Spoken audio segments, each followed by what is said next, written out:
Okay, next item. The next item, council members, is item 5, which is a communication from the Planning Commission. It's a general plan amendment relative to the Hollywood Community Plan. Now, for the record, how many community meetings have we had on this? This is Kevin Keller, City Planning. Community meetings.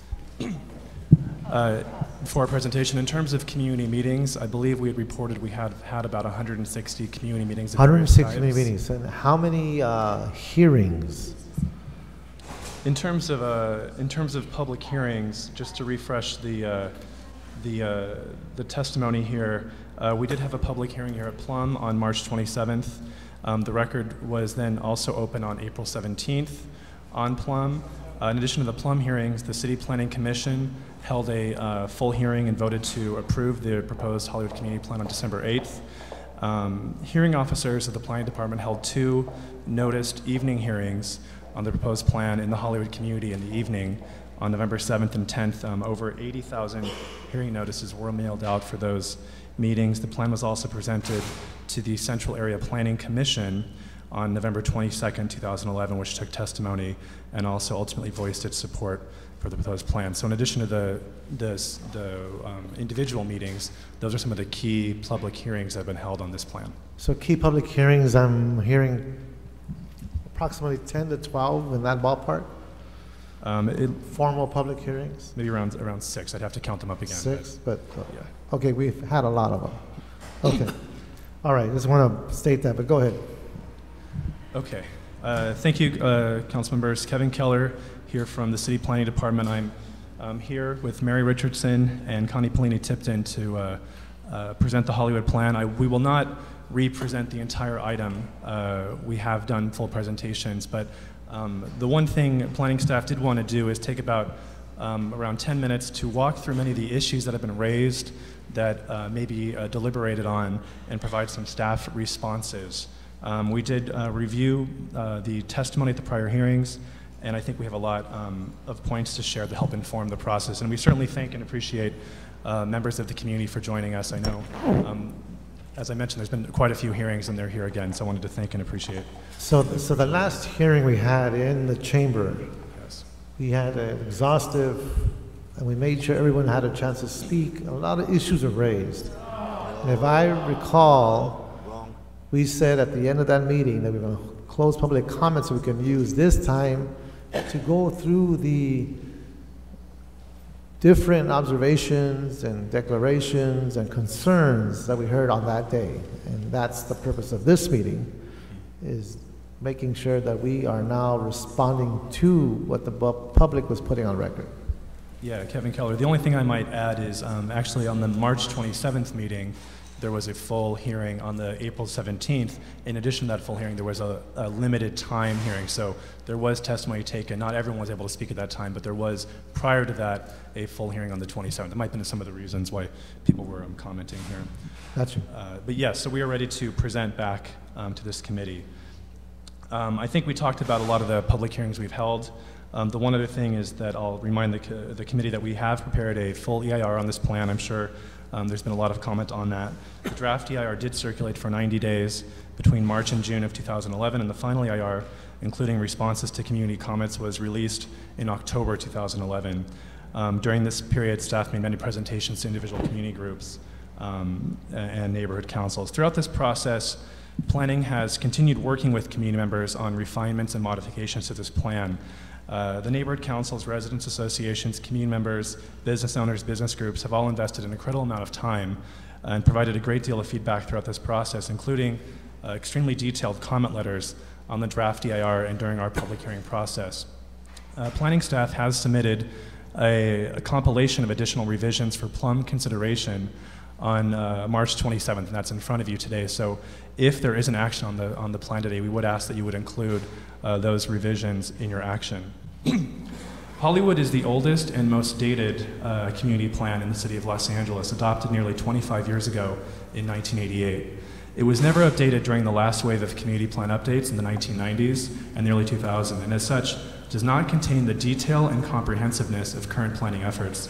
The current plan contains less than a dozen pages of text, with no direct policy references to many of the neighborhood protection policies that have been enacted since its adoption, including no reference to the slope density formula which serves to protect undeveloped hillsides, no language on mansionization, no ridgeline protection, and no language calling for improving retaining wall provisions. It also is important to note that the existing plan contains no urban design guidelines for built form, no references to our bike plans and pedestrian-oriented design tools, and no support for creating additional parkland over the 101 freeway. So although I think there's a number of critiques about the proposed plan, I also wanted to highlight some of the improvements of the proposed plan over the existing. And part of the significance of your statement is that these planning police tools have been designed to address much of the impacts created by environments that were not consistent with current neighborhoods, environments we wanted to maintain open space, environments we were trying to enhance the type of urbanscape that spoke to greening, environmental improvement of our water and our recreational spaces. Because what you've mentioned, I believe, touches on many of these concerns. Would that be accurate? Yeah, Kevin Keller, I feel that's correct. I think a number of these tools, and I think there's a discussion about the role of regional centers, and that's really unique to Hollywood, unlike other community plans, but Hollywood is a collection of varying urban typologies very close to each other. And so although there's a continuing debate and dialogue about what the regional center of Hollywood should be, I believe this plan has proposed a number of key features at preserving the existing context and character of the surrounding communities. For example, on the hillsides, one thing that, I sit on the Central Area Planning Commission every 2 weeks, and there's consistent recurring challenges about scale and hillside of new subdivision development. The existing community plan does not have some of the language that some of our newer community plans have to help guide and limit those developments on sloping lots. You know, I always say if it was an easy lot to build on, somebody probably built on it 75 years ago. We do have a number of existing lots and existing undeveloped tracts in the hills, and I think as part of this action of directing a greater percentage of growth to the central portion of Hollywood, you can also help preserve those hillside areas. So in that manner, the plan serves as a blueprint for directing growth and reinforces Hollywood's role as a regional center. This is not necessarily a transformational kind of a discussion. The regional center concept was adopted in 1970s. It was readopted in 1996 for the general plan framework. And it says that if growth occurs, directing growth to the Hollywood's regional center area and away from hillsides and lower density neighborhoods is the preferred model of growth. So with that, I'm going to just race through some of the main points that have been brought up to date. Also, just one other opening remark. I think a lot of our, we've had a really robust and rich feedback loop over the last couple of weeks, and I really wanted to say I think a few people are saying it's residents versus business, it's business versus residents, a question of growth or no growth. And I think the majority of the testimony that is being heard is really well-intentioned testimony to help ensure that the future of Hollywood is as rich and protected as its past. And so I think the planning department is trying to recognize that this is not a question of growth or no growth or residents versus business. It's a balanced consensus for the future of Hollywood. The plan provides expanded housing options and choice. It provides the retention and expansion of Hollywood's media and entertainment job base that's so critical to the regional economy and, in fact, the Los Angeles economy. And this is what Hollywood was built on. As a balanced growth vision, it best directs future growth around transit and, again, away from, as part of that discussion, away from the lower density neighborhoods and the lower scale areas of the hillsides and existing communities. The plan is really all about shaping the future of our city. Communities that plan are stronger and more resilient than those that choose not to. I mentioned some of the fallbacks of the existing community plan, and I don't need to go into those again, and some of the elements of the new plan in terms of strictest hillside subdivision regulations in the city will be in the new community plan. A ridgeline protection ordinance is called for, and development restrictions. Can I ask you a favor? Sure. Can you just slow down a little bit? Sure, I know there's a lot you have there. We've been here all afternoon. It's take important some what you're time. saying, and Okay. just a little bit. Thank you, Councilmember. Thanks. We have, like, as I mentioned, we've worked hard to create the strictest hillside subdivision regulations in the city for the new proposed Hollywood Community Plan, applying the slope density language to both tracts and parcel maps. So not only large-scale subdivisions, but also any subdivision would have to trigger this requirement.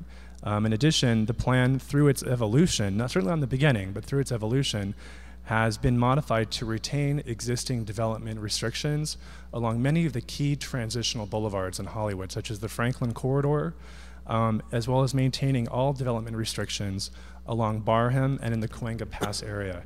Again, really trying to respond to the concerns about the difference in scale, that the regional center of Hollywood is very different than the kind of more village scale components around the periphery.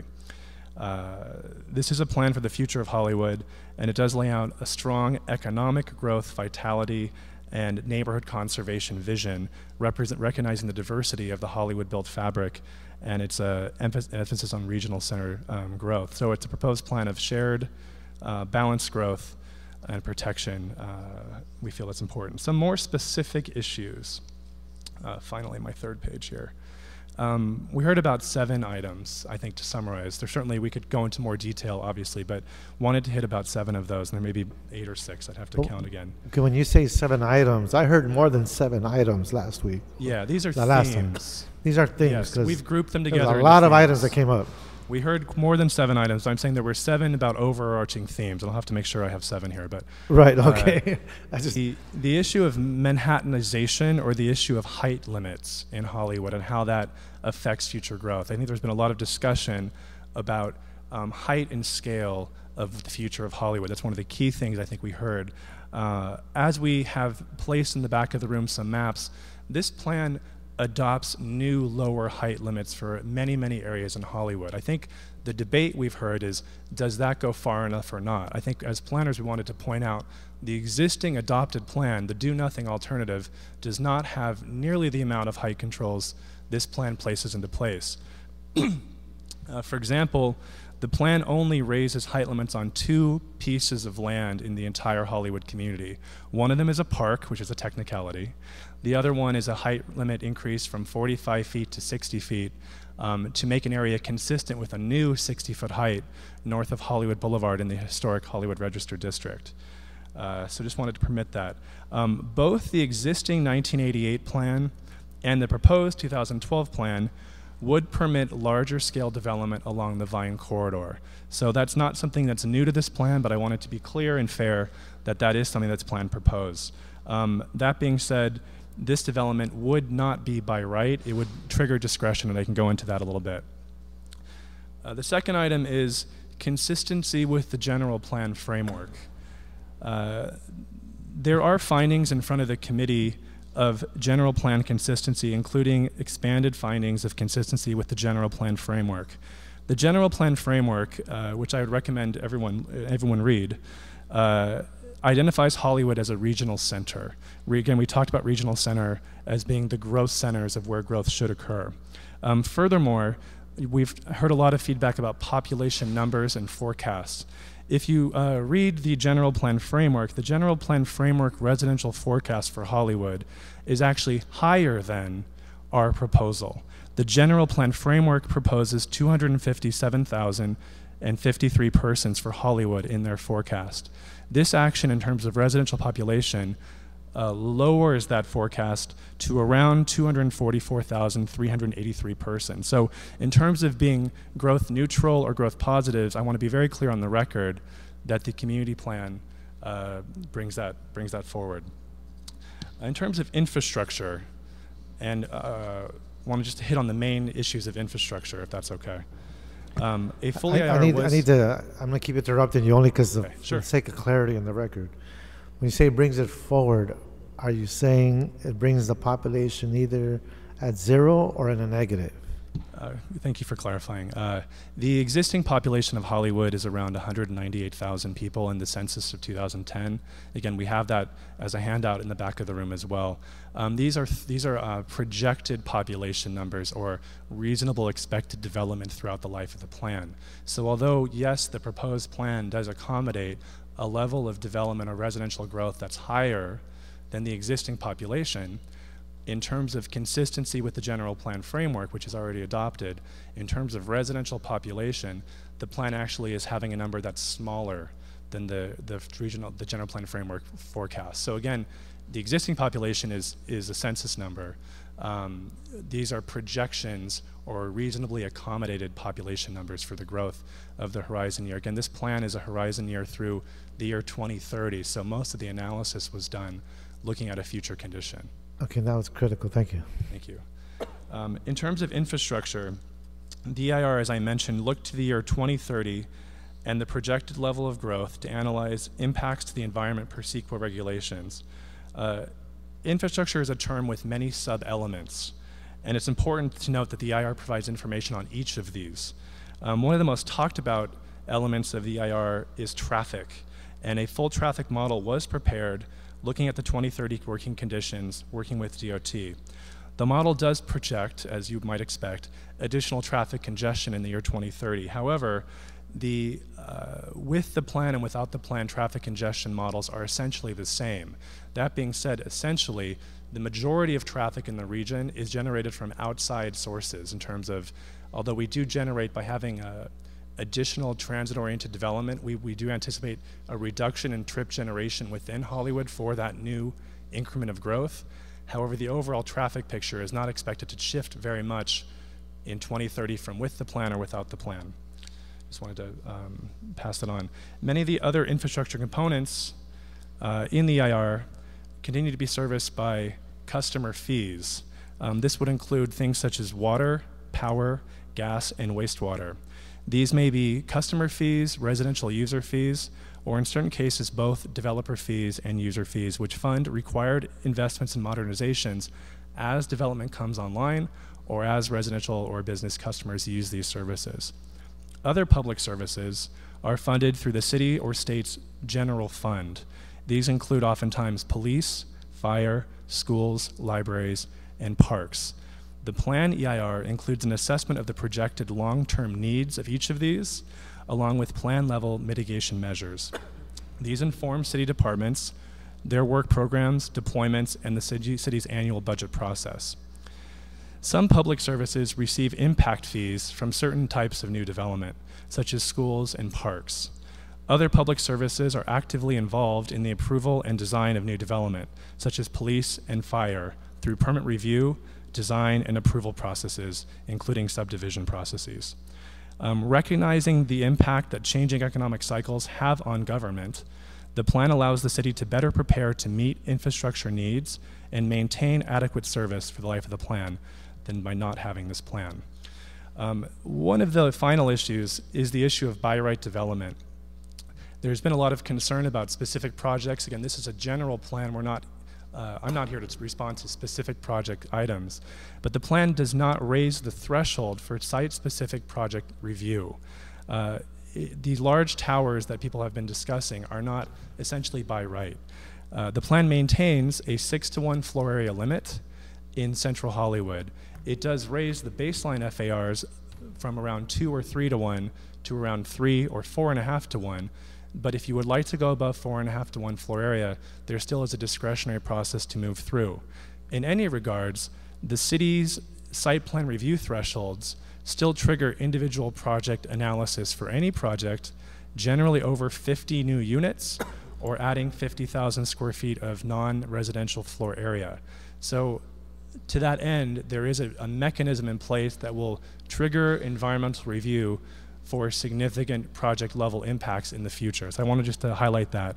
And certainly there's been a lot of discussion about the heights and scale appropriateness, but that is something that's been in the plan. Finally, responding to a few of the specific comments on sub-areas in the plan. The plan included a number of sub-areas of change, and I think we have not heard a lot of feedback on those sub-areas, which I think speaks to the way in which they've been modified to help. But in front of the committee today is a proposal to restrict residential density in the Melrose Hill and Santa Monica neighborhoods. So Santa Monica Boulevard and Western Avenue, recognizing that mixed use may be desirable there, the proposal in front of the committee is to further restrict that density from an R4 or RAS4, which is about 1 unit for 800 square feet of lot, to R3 or RAS3, which cuts it in half. So I wanted to highlight that that's in front of the committee for their consideration. As I mentioned, the plan maintains the Barham, Franklin, Cahuenga Pass, Beechwood Canyon, Hollywood Land, Mulholland restrictions in place in those important portions of the hillsides. It maintains and expands the slope density regulations, which I've hit on. And finally, there's 2 sub-areas that were mentioned that the committee may have more questions about, or perhaps this answers the issues from our hearings. Sub-area 9:2 is a sub-area of change proposed around Serrano Avenue in East Hollywood. This is a down zone, actually, of an existing community to better reflect and maintain bungalow courts in that area. There's been some discussion over whether this down zone is large enough, whether it has pulled in enough of the bungalow courts in those areas. And the proposal in front of the committee is essentially does not capture all of those bungalow courts, is what we heard. It's important to note that by the proposal in front of the committee is a balanced viewpoint that also allows some critical affordable housing projects to move forward. So I wanted to address that concern and say that the downzoning is arguably helping, but people may be feeling it's not helping enough. Finally, there's an issue, sub-area 39:4, which is a portion of industrial zone land along La Brea in the Willoughby area.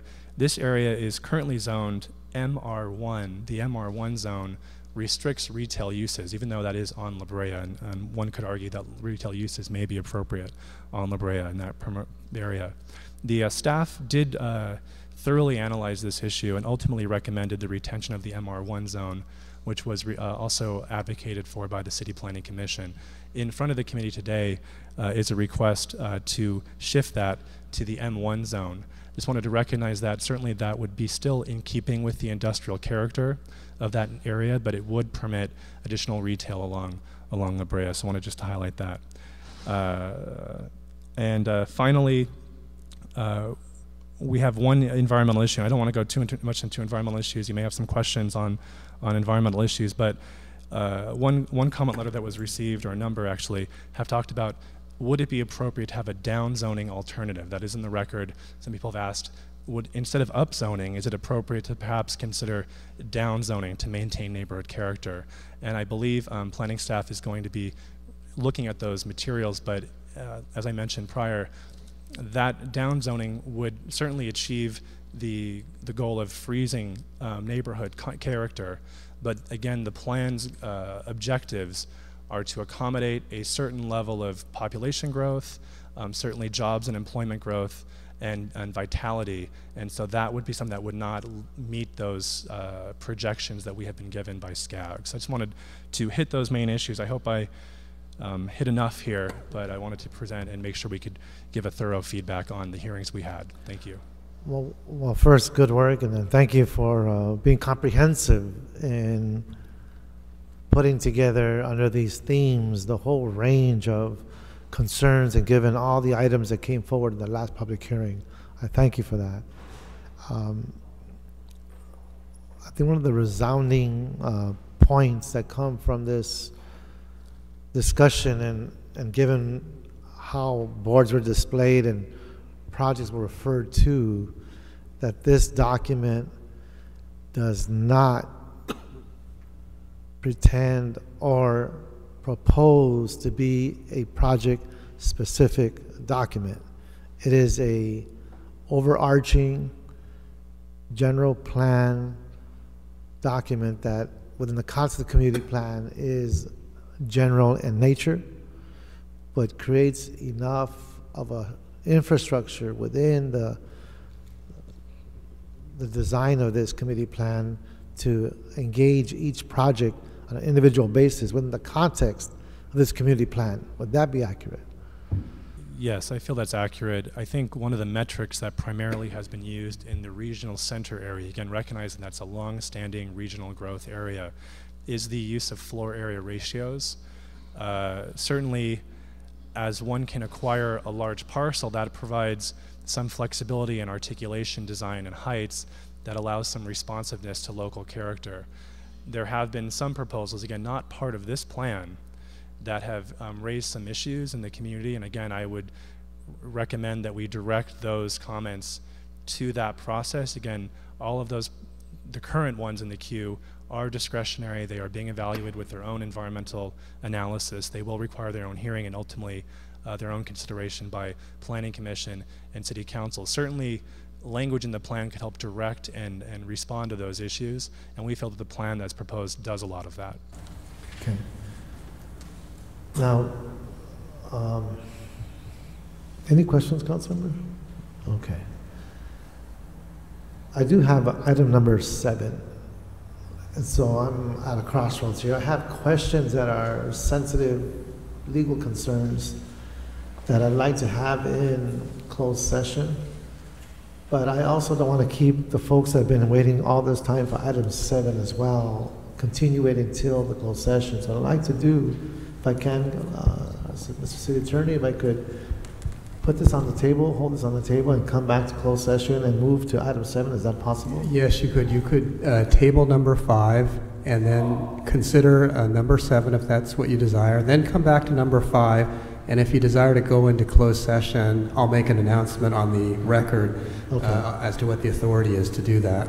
Okay, let's do that. So because there's 2 folks that have been waiting on item number 7, and I don't want to keep them waiting any longer because I'm not sure how long closed session will go. So that being said, we'll put 5 on the table, and item 7, and the planning staff can come up here for item 7.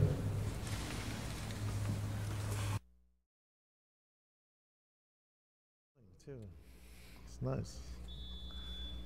Love to see that in Lincoln Heights.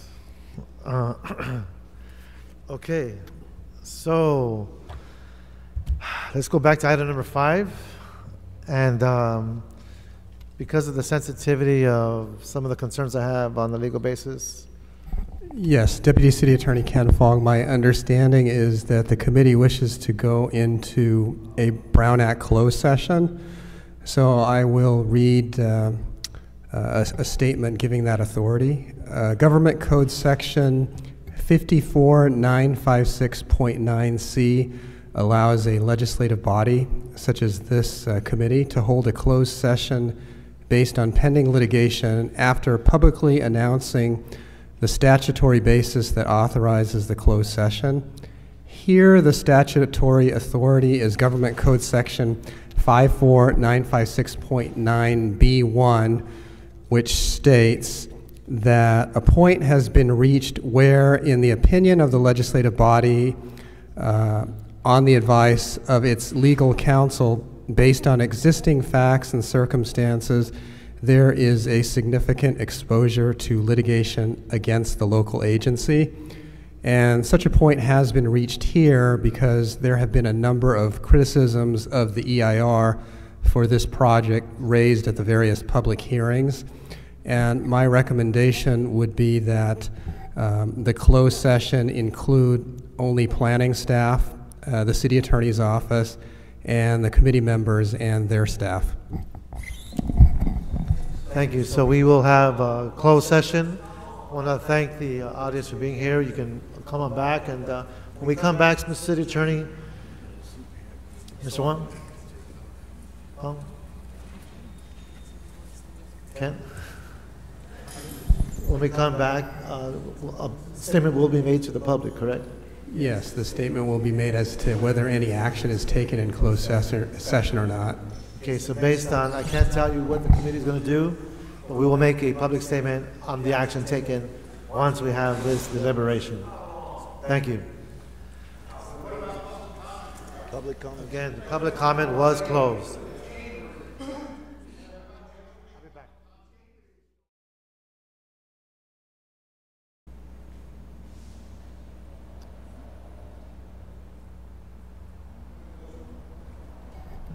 Okay, well, thank you for your patience.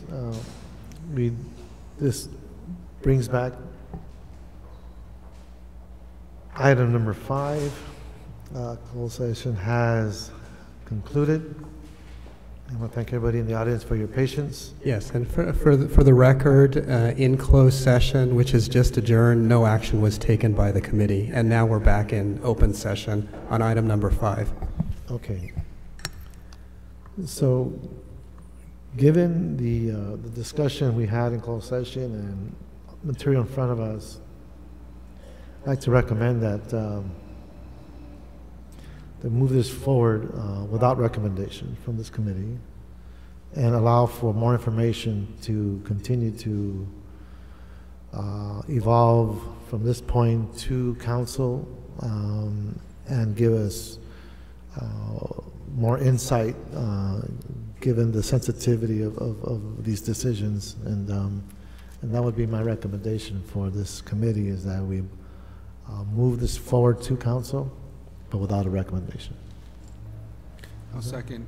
Okay. All right, so that'll be the action of this committee. And let's move into public comment.